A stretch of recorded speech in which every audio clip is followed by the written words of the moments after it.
falamos que nada é por merecimento? Show, excelente pergunta. Uma das coisas que nós precisamos saber, pessoal, quando nós falamos de merecimento em relação às finanças, quando você carrega um sentimento de que você não merece, é porque você está com uma mentalidade de escravo. E nós não somos escravos, nós somos filhos. Se você perguntar para o seu filho se ele merece ou não algo, o que você acha que ele vai te responder? Que ele merece, sim ou não? Então nós precisamos entender que parte das nossas finanças, o Senhor, lembrando, o salário que você recebe, as finanças que Jesus confia nas suas mãos, é uma bênção. Só que às vezes a gente não olha com esse sentimento. Então é importante que você olhe como um merecimento. O Senhor me entregou isso aqui porque é fruto do meu trabalho e eu mereço comer o melhor dessa terra. Isaías 1,19 diz isso. Se quiserdes e me ouvides, comereis o melhor dessa terra. Então olhe para as suas finanças hoje exatamente assim, eu quero e eu estou ouvindo as direções do Senhor. E quando você receber o seu salário, abençoe ele. Porque geralmente o que a gente faz? A gente pega o salário, já vou pagar as contas. Não, quando você pagar as contas, se alegre, porque é um recurso que Jesus está te dando. Então não olhe para o seu salário como um peso, olhe como uma bênção. Talvez você fale assim, pastor, mas hoje não é suficiente. Ainda não é suficiente, mas comece a transbordar de gratidão nisso que você tem hoje, porque a sua fidelidade no pouco vai fazer você chegar no muito do Senhor. E aí, no comentário, é interessante a gente olhar que isso não é uma questão de avareza ou ganância e até mesmo um falso evangelho que promete uma bonança extrapolada sem uma realidade de que nós temos é dádiva de Deus. Né? Exato. Porque às vezes a gente acha que a gente está barganhando com Deus ou Deus tem a obrigação, né, de fazer aquilo que não é da obrigação dele, Sim. que é a mordomia, se ele confiou em nós, e também a gente entender que é dádiva do Senhor. Exato. E nós não poderíamos nem, pela graça de Deus, já que esse foi muito interessante, porque não é por merecimento.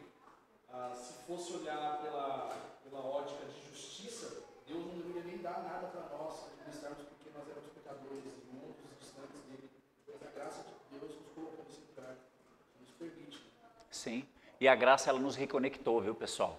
É aquilo que eu falo, às vezes a gente deixa as nossas finanças em um lugar muito protegido debaixo dessa luz da palavra. Então, uma das coisas que você precisa carregar, o seu sucesso financeiro não está baseado nas coisas que você tem.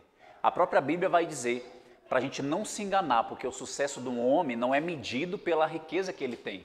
Porque tudo que você tem passa. Eu acredito que você já comprou 1, 2, 3 carros, já passou carros na sua mão, você já morou em lugares, hoje já não mora mais, já passou pessoas. Então carregue esse senso de eu sou filho e eu estou usufruindo daquilo que Jesus me deu. E guarde seu coração que Deus precisa estar acima de tudo isso. Amém. Muito bom. Pergunta para o Fidel. Vamos lá. Qual a importância de conversar olhando nos olhos? Sou visual, meu marido é mais auditivo. Me sinto incomodada quando ele não me olha enquanto fala. Interessante. E se ele tentar ouvir você sem olhar, seria uma tentativa de ouvir melhor você? Eu me lembro algumas vezes que eu olhava para minha esposa e me distraía com a beleza dela, né, e não conseguia ouvir ela falar. Brincadeira, né? Ele é bom de desculpa, hein? Acontece mesmo. Não acontece, não é verdade? Mas, assim, toda necessidade ela tem ajustes para fazer, né? Então, assim, por que você gosta de ser mais ouvida, mais vista, né? Acho que ter esse olhar já demonstra talvez mais coração do que os ouvidos, né? Ter essa atenção e dá para combinar com o parceiro, né? Às vezes o parceiro realmente tem dificuldade de ficar olhando por conta de questões de atenção, mas agora, se ele está tipo olhando, assistindo TV, pô, daí é sacanagem, né? Daí o cara não se ajuda, né? Mas esse tipo de coisa dá para ajustar só falando da importância daquilo para você, né?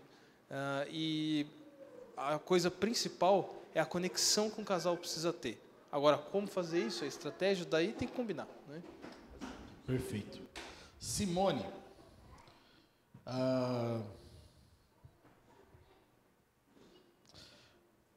Vou fazer uma pergunta e depois eu faço outra e eu complemento com você aqui. Como compartilhar problemas com outros casais quando tenho medo de me julgarem? Observação, já sofri julgamento e rejeição por problemas em outra igreja. Primeiro, você precisa saber quem são esses casais.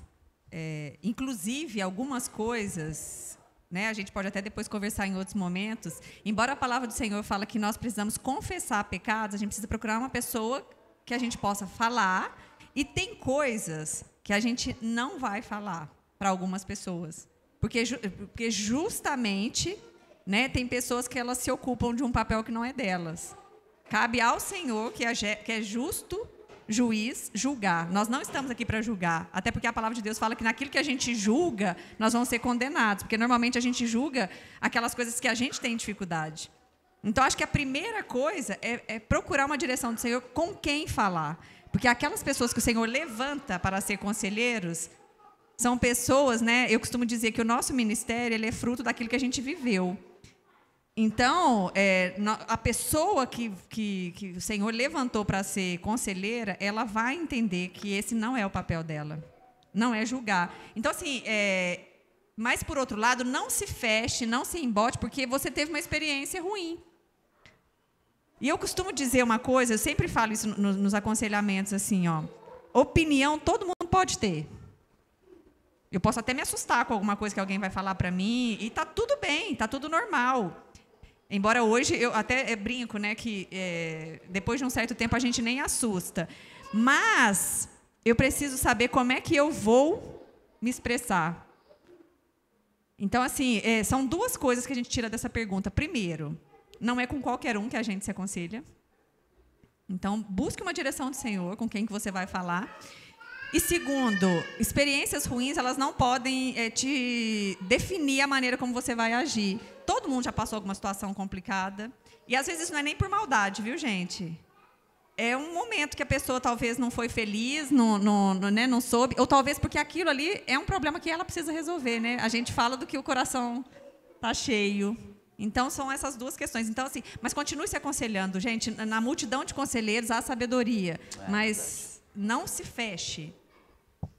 Quando Jesus fala não lançar pérolas aos porcos, um dos sentidos que muitos caras, né, da teologia vai definir, primeiro é o evangelho a quem não quer e parece ser meio que incógnito, mas Jesus ele foca essa pérolas aos porcos, essas coisas que são pessoais, secretas ou de um nível sigiloso, vamos dizer assim, né?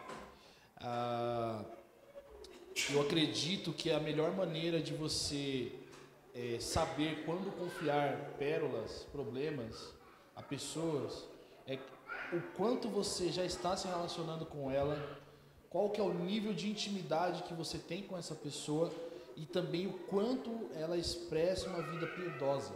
Porque você pode ter a confiança dessa pessoa, você pode ter intimidade, mas essa pessoa não tem maturidade espiritual para partilhar a vida de Cristo com você.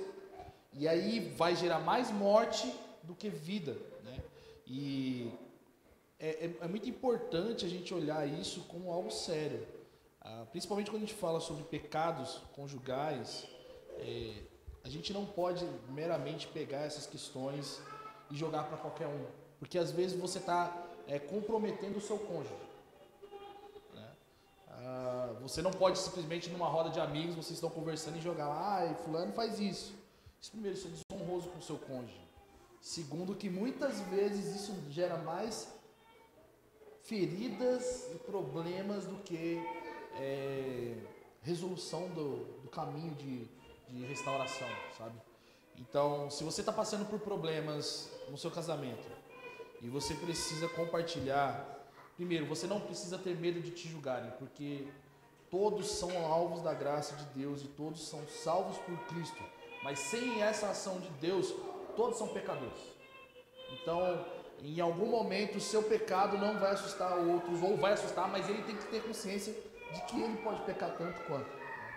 Então, e essa questão de você ter passado por rejeição em outros contextos eclesiológicos, se você faz parte da Imago Dei, você sabe o quanto a gente é vulnerável em relação a isso, o quanto que a gente já viveu a contextos não muito legais de igreja e quanto a gente luta para que isso não aconteça aqui, né? Se você tem qualquer dificuldade, venha conversar diretamente comigo. Se você quer não conversar comigo, mas quer indicação de algum casal para te acompanhar, vem conversar comigo, eu te guio. Não tem problema nesse sentido, tá bom?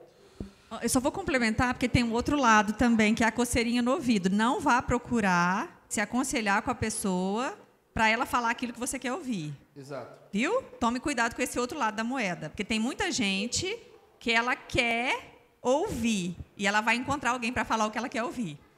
E no meio cristão tem gente que, infelizmente, vai ser boca do diabo. Tome cuidado. Perfeito. Vamos lá. Pergunta para o Félix. E aí é uma pergunta que pode ser dobrada, né? Que tem aqui, né? Sobre quem ganha mais e tudo mais, né? Nas suas experiências de consultoria, é saudável para a mulher sustentar a casa financeiramente? Boa pergunta, viu? Na verdade, assim, o que nós precisamos entender que o chamado da provisão vem do homem, tá bom? Vem do homem, é uma responsabilidade dele ser o provedor e o cabeça da casa. Mas, em contrapartida, o que o casal precisa entender foi o que nós falamos hoje. Vocês dois são dois em uma carne. Como o Adílio falou, o empoderamento da mulher tem que vir do Espírito Santo. Porque ela precisa entender que os dois estão juntos. Então, não tem problema que a provisão venha dela, desde que ela entenda que ela não pode humilhar o marido dela, ela não pode expor essa situação de dizer eu banco a casa, porque eu já atendi casos de mulheres que de fato humilhavam o marido. Fica aí porque é o que te banco. E isso é ruim, porque você está ferindo a masculinidade dele e você está castrando ele no mundo espiritual. E aí eu até brinco, vou até expor aqui para vocês, é quando há aquela inversão de papéis, onde a mulher veste a cueca e o homem veste a calcinha. E aí fica ruim, fica um clima ruim dentro da casa. Em contrapartida, então assim, não tem problema a mulher ganhar mais, desde que ela respeite a posição de autoridade do marido, tá? E do outro lado também, o homem não pode se acomodar com isso, porque você, homem, você foi chamado para ser o cabeça do lar. Então você foi chamado para estar no domínio, de você controlar a casa. Sua esposa ganha mais, mas isso não significa que você tem que, então já que ela ganha mais, deixa que ela manda na casa e o que ela fizer eu obedeço. Não. Aí você mesmo vai estar se matando espiritualmente falando. Então eu acho que isso tudo, o casal tem que ter uma vida de oração, um orar pelo outro. Senhor, guarde nosso coração para que isso não faça a gente se perder. E se vocês estiverem tendo conflitos por causa disso, porque tem homens que às vezes se sente rebaixado, né? E às vezes nem compartilha isso com a própria esposa. E aí ele fica com aquele sentimento, não se abre, não procura ajuda. Se você vive esse contexto, é importante que você procure ajuda. Se de repente você está com vergonha de falar para sua esposa, você ganhar mais está me fazendo mal. Não deveria, porque tudo que é dela é seu e o seu é dela. Mas se estiver fazendo mal, é importante que vocês tenham um aconselhamento de um profissional para que vocês entendam esse contexto e entendam que as finanças de vocês é tudo junto, né? Não pode haver essa divisão. Eu queria que você complementasse com uma esposa também, para falar sobre isso. Pode? Falar sobre isso. Não, mas eu não ganho mais. Quem dera, né? Mas estou aberta. Não, é só para descontrair, viu? Eu achei muito interessante, porque quando ele foi falando, ele tocou num princípio, né, que o Adílio só colocou ali, quando ele coloca o homem, né, com uma carinha de bebê e a mulher como a boss, né, a chefona. E aí entra numa outra questão que são os papéis, né? Porque Deus é um Deus tão organizado que quando ele instituiu a família, ele colocou papéis. Exato. Mas tem uma coisa que eu acho que me chamou a atenção e é nisso que eu quero reforçar. Que ele foi falando, eu fui puxando para a memória o quanto que eu fui influenciada pela minha mãe a estudar, trabalhar, ter o meu dinheiro para mim não depender do marido. E como para mim, aí eu vou contar rapidamente, como para mim, sabe o que Deus fez comigo? Eu vou usar um jargão, quem é de roça sabe, né? Deus amarrou minhas pernas e cortou as minhas asas. Sabe a galinha quando você vai matar ela? Foi assim que Deus fez comigo. E eu não tenho vergonha nenhuma de falar, porque passado o processo, eu entendi que se Deus não tivesse feito isso, eu tinha voado. Eu tinha voado. E aí, por quê? Porque no muito entender que eu tinha que aprender a depender do meu marido, que eu tinha que pedir dinheiro para o meu marido, que eu tinha que falar para o meu marido as minhas necessidades, principalmente ele que não sabia, né, não tinha essa vivência com mulher, então não sabia que as mulheres tinham mais necessidade. Mas uma coisa que o Senhor me ensinou é que a maior necessidade de um homem é ser honrado. Exato. E às vezes entra nisso, ainda que eu ganhe 10 vezes mais que o meu marido. Isso é um mandamento. O meu marido precisa ser honrado. E aí, quando ele foi falando, eu fui lembrando de algumas coisas que o Senhor já ministrou no nosso coração em relação a esse processo de degradação dos casamentos. Se a gente for ver, foi quando a mulher, porque não é problema nenhum a mulher trabalhar fora, mas foi quando ela trabalhou fora e fez do marido um Zé Ninguém, um banana. Foram as mulheres que se transformaram. E por isso que hoje a gente olha, hoje a gente tem uma geração de banana, gente. Mas por quê? Porque nós, e eu me incluo nisso, lá naquele movimento de empoderamento, o diabo sutilmente foi tirando o quê? A honra dos nossos maridos. Então eu queria reforçar isso. Às vezes nós desonramos os nossos maridos. Quando a gente, né, se acha demais, quando a gente tem um dinheirinho na conta e não precisa pedir para o marido, quando a gente pode fazer as nossas compras, né? Então eu queria reforçar nesse sentido. Tome cuidado com isso, porque é o que o irmão falou. Não importa se eu ganho menos ou mais, porque não tem a ver com a quantidade. Tem a ver, né, o quanto que como que eu lido com esse dinheiro. Tem gente que é avarento, né? E ele tem nada, vive uma vida miserável. Então não tem a ver com quantidade, tem a ver com, né, eu ainda brinquei, são dois senhores. Ou você serve ao Senhor ou você vai servir a Mamon. Então é nesse sentido assim que eu queria reforçar. Muitas vezes quem está desonrando o marido somos nós, ganhando mais ou menos. E complementando, irmãs, às vezes se você notar que o seu esposo está ficando debaixo dessa dependência, coloque ele no papel dele. Por exemplo, vocês vão sair para jantar junto, amor, leva você o cartão e vai lá e paga a conta. Porque às vezes o marido até fica mal acostumado, né? A mulher que está pagando mesmo. Não, coloque ele no lugar dele. Fala, não, você é o macho dessa casa aqui. Eu preciso que você assuma o controle. E você, marido, sua esposa ganha mais? Amor, o que eu posso fazer então para contribuir? Nós vivemos uma época na pandemia que eu fui demitido da empresa onde eu estava e a minha esposa que ficou segurando a casa. Então, o tempo que ela estava fora, eu estava honrando, cuidando da casa, organizando as finanças, eu estava fazendo a minha parte e quando ela chegava, ela me honrava também. Então, acho que o importante do casal é isso, é você lembrar que um deve honrar o outro e entender isso. Acho que princípio de honra, acho assim, né? gente, o Espírito Santo foi tão feliz conosco, nos abençoou tanto, que uma conversa juntou com a outra. Eu vou falar o que o Fidel falou aqui. Se, infelizmente, a mãe do seu marido não trabalhou nele a autonomia, caiu no seu colo. Então, assim, vamos ajudá-lo a ser autônomo. Exatamente. Graça por isso, né? Nossa, eu queria muito poder falar isso na terapia, eu não posso.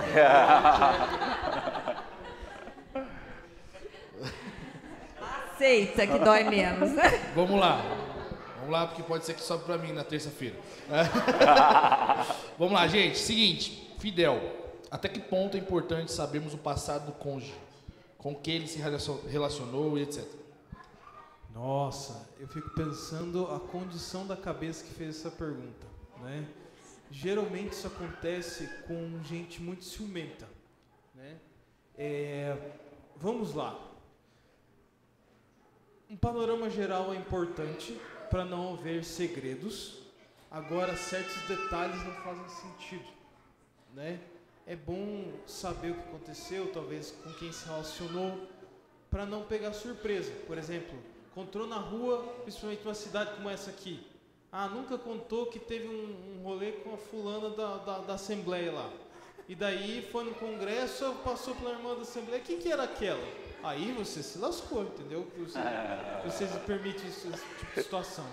Então, contar esse tipo de coisa é bom. Agora, o que alimenta o pecado mesmo, e até alguns pensamentos ininterruptos, intrusivos, assim, de ciúme, é quando a gente conta detalhes, porque a gente não tem controle sobre os detalhes. E daí, para algumas pessoas, até com pessoas com diagnóstico de transtorno de ansiedade ou de transtorno de personalidade obsessiva compulsiva, isso pode servir de gatilho para a pessoa entrar em parafuso mesmo, né, de ficar, será que aconteceu assim, assim, assado? Então, assim, acho que a principal coisa também é se você tem um passado ruim e você é evitativo ou evitativa, tá? Eu acho que o Senhor nos encoraja a poder criar um ambiente de segurança com o nosso parceiro e talvez você possa anunciar, olha, tem coisas que eu quero te contar, mas eu tenho muito medo, então eu queria ir aos poucos. Então, acho que é mais ou menos isso. Muito bom, muito bom. Tem uma pergunta aqui, é para vocês, é para Simone, mas para vocês dois, e aí vocês descascam, e aí se eu só dou a bênção apostólica, tá? Vocês acreditam que é necessário planejar financeiramente para termos filhos? Quando é o momento correto? Tira 2 para quem começa, vai. Eita! Bom, eu acho que é complexo isso, né? Assim, a ideia do planejamento familiar. Eu acho que a questão central é a gente entender assim, quem está no centro da nossa vida, quem assume o controle da nossa vida. Se nós somos cristãos, Cristo tem que estar no centro da nossa vida. Eu vou contar rapidinho o que nós fizemos de errado, né? Nós não planejamos, mas nós também não desplanejamos. Nossos filhos não foram plenamente planejados, mas também não foram desplanejados. O que nós tivemos depois de fazer isso para nós? Isso não vale para vocês, isso vale para nós. Foi a nossa experiência. Eu operei depois que o João nasceu, fiz a cirurgia. Não estou dizendo que fazer cirurgia é pecado, tá? Mas depois que a gente fez isso, que a gente foi ler até um livro, né? A gente teve uma compreensão, né, sobre isso, sobre a questão de filhos. O Senhor ministrou ao nosso coração que para a nossa experiência nós tomamos uma decisão que agradava a nós. Nós não consultamos o Senhor, por exemplo, para decidir, olha, a gente vai ter 2 filhos e pronto, acabou. Será que era esse o propósito que Deus tinha para a nossa vida? E se fosse 3? Se fosse 4? E se o Senhor quisesse que a gente tivesse 5 filhos? Não é Deus que está no controle da nossa vida? Então, se é Deus que está no controle da nossa vida, nós vamos perguntar para Ele qual é o propósito dele, quantos filhos Ele quer que a gente tenha. Mas isso é uma coisa que o Senhor ministrou ao nosso coração. A gente não está dizendo que é pecado fazer a cirurgia, né? Então, eu acho que o centro de tudo é a gente entender do Senhor, assim, o que o Senhor tem para a nossa vida, né? Ao mesmo tempo, eu não quero dizer que também é pecado, que está errado, né? A gente não conversar sobre isso, a gente não colocar diante do Senhor, olha, Senhor, né? A gente está recém-casado, vamos esperar um pouco mais, né? Eu acho que assim, é difícil a gente estabelecer, né? Olha, então, se você tomar anticoncepcional, se você colocar um DIU, você está em pecado, né? Então é difícil definir assim, até que ponto. Eu queria, né, ouvir a Simone agora. Eu vou colocar algumas coisinhas muito rápidas assim. Acho que para quem não sabe, eu sou enfermeira e o meu mestrado e meu doutorado é na área de saúde da mulher. Mas eu queria falar uma coisa, assim, porque Deus foi me direcionando de uma maneira que eu trabalhei sexualidade no mestrado e depois trabalhei câncer de mama no doutorado. No mestrado também era sexualidade de mulheres com câncer de mama. Mas o que eu queria dizer para vocês é que, assim, ó, se o diabo apresentasse pra gente, né, com tridente, chifre, a gente saberia que era o diabo. Então, como que o diabo faz? Ele é sutil. Então, assim, o planejamento familiar é um filho do aborto. A gente...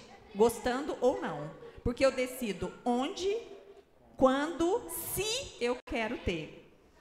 E se a gente for ver, basta uma palavra do Senhor, Ele dá a vida e Ele tira. Então, assim, se Deus não quisesse que eu tivesse filho, eu poderia fazer 7, 8 fertilizações que eu não iria engravidar. E eu estou falando isso porque do meu segundo filho, que foi um susto, mas por quê? Porque eu ainda não estava curada em relação à vida, eu ainda não tinha matado os meus planos. Eu tinha expectativas, eu ainda não tinha esperança. Então, o que Deus fez? Naquele processo que Ele fechou todas as portas de emprego, Ele me deu um filho. Quando o Pedro ia fazer 1 ano e eu ia defender meu doutorado, eu estava grávida de novo. Então, isso me deixou desesperada. Mas por quê? Porque eu tinha expectativas, como eu falei para vocês. Eu tinha o que eu queria, quando eu queria. Então, isso veio matar os meus sonhos ali naquele momento. No desespero, o que eu fiz? Falei para o Adílio para a gente operar. Só que eu não ouvi a voz do Senhor. Gente, eu fiz um teste de farmácia, eu estava grávida, eu enfermeira, eu saí de casa e fui lá no hospital fazer um teste de sangue. E Deus usou a médica para falar comigo. Ela falou o que eu estou falando para vocês. Ela contou a história dela, que ela queria ter 4 filhos, no segundo ela tirou o útero e ela falou, Simone, não tem uma gestação que não foi Deus que planejou. Não tem é o dom da vida. Então, o que eu estou querendo dizer para vocês? Tem muito a ver com o que o Senhor tem ministrado aqui. Se a gente pudesse sair com uma palavra aqui, ouça.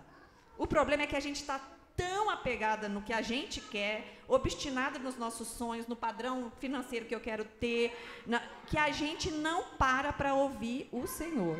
E às vezes ele fala, ele usa a mula para falar, mas ainda assim a gente não o quê? Não pratica, não é diligente, não é prudente. Então, o que eu queria dizer para vocês é o seguinte, né? O Adílio foi muito cauteloso aqui, e é verdade. Seja a paz do Senhor o árbitro do seu coração. Você tem a sua história. Agora, eu sou indesculpável porque eu tomei a decisão sem saber. Mas agora que o Senhor revelou os meus olhos, eu não posso deixar de falar isso para vocês. Deus fez 2 coisas. Ele usou a médica e depois ele usou, uma irmã enfermeira que mora na Holanda. Ela trouxe o livro traduzido de português, porque ela sabe que eu não leio fluentemente inglês.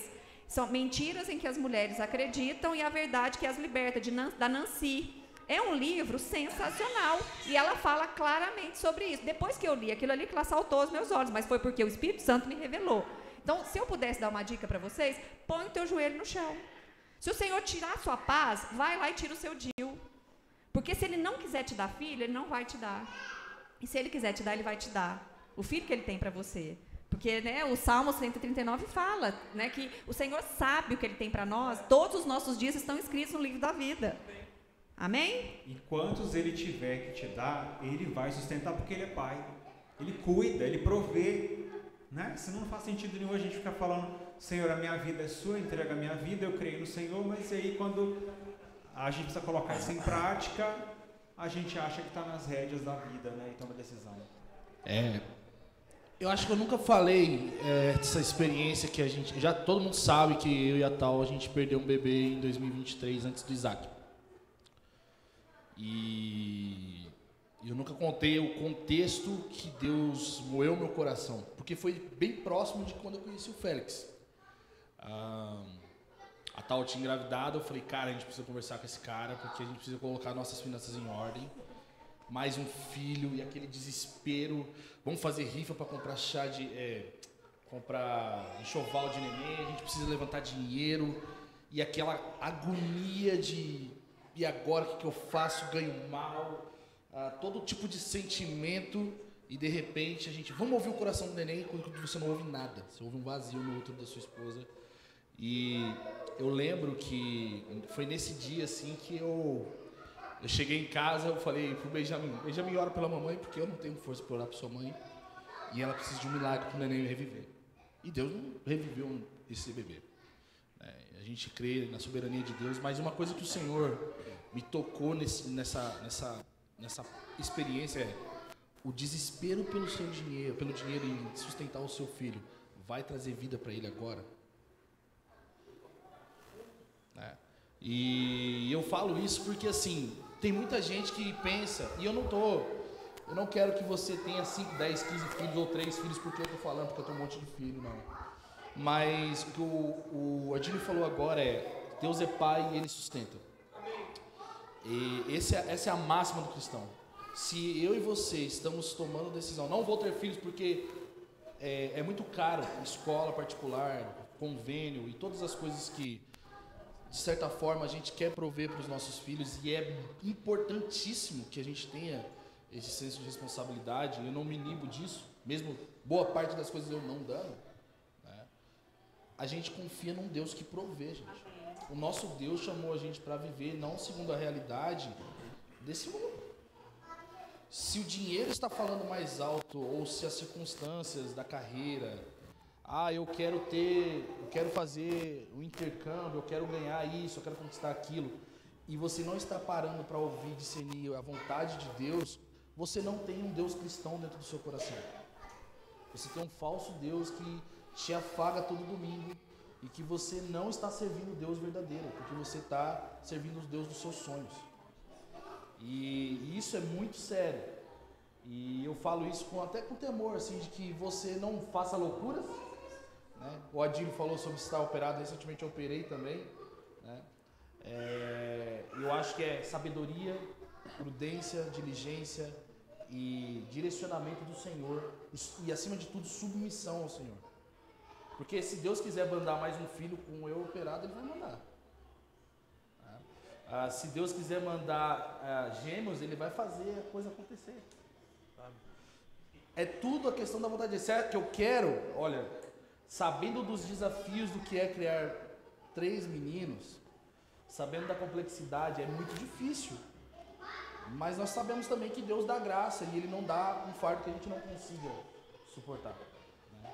Então, se você talvez olha para a sua realidade, e não somente para filhos, né? Solteiros que estão aqui, se você está olhando para a realidade de casamento e fica com medo por causa de dinheiro, por causa de sonhos, por causa de coisas, você está com o seu coração no lugar errado. E esse evento é um chamado para você reposicionar o seu coração em Deus. Amém?